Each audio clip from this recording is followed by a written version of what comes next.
দুৰ্গা পূজাৰ প্ৰাক্ষণত 20% বনাছৰ দাবীত অসমৰ বাগিচাই অব্যাহত আছে শ্ৰমিকৰ প্ৰতিবাদ। ডিগবৈ পাৱৈ চাহ বাগিচাত প্ৰতিবাদী কাৰ্যসূচী চাহ শ্ৰমিকৰ 20% বনাছ প্ৰদানৰ দাবীত প্ৰতিবাদী কাৰ্যসূচী। চাহ বাগিচা কৰ্তৃপক্ষক ব্যৱস্থা গ্ৰহণৰ দাবী শ্ৰমিকসকলৰ। আৰু এনেধৰণেই তেখেতসকল ওলাই অহা পৰিলক্ষিত হৈছে। হাতে হাতে প্লে কাৰ্ড লৈ এই দাবী উত্থাপন কৰিছে বিভাগীয় কৰ্তৃপক্ষৰ বিৰুদ্ধে।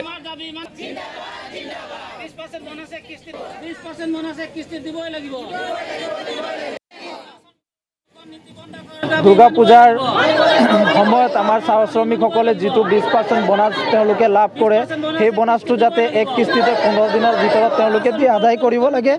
অন্যথাই যদি তেওঁলোকক এক কিস্তিতে বনাছ নিদি দুভাগ কৰে আৰু ব্যৱস্থা কৰে, তেতিয়াহ'লে ভাৰতীয় চাহ মজদুৰ সংঘ, মাৰ্ঘেৰিটা আখৰ আৰু পাৱৈ ইউনিট কমিটিয়ে যিকোনো ধৰণৰ গণতান্ত্ৰিক আন্দোলন ল'বলৈ বাধ্য হ'ব, যাৰ বাবে একমাত্ৰ বাগানৰ কৰ্তৃপক্ষই বা মালিক পক্ষই দাবী হ'ব।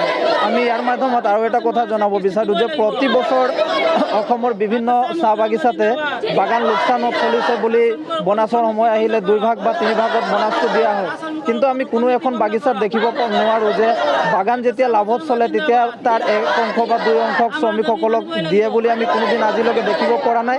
কিন্তু যেতিয়াই বাগান লোচত চলিছে বুলি আমি জানিব পাৰোঁ, তাৰ সৰহ অংশ মানে তেওঁলোকৰ যিটো লাভ পায় তাৰ লাভৰ পৰাই তেওঁলোকৰ টকাটো কাটি লয়, যাৰ কাৰণে আমি দুখ প্ৰকাশ কৰোঁ। আৰু আজি ইয়াৰ মাধ্যমত আমি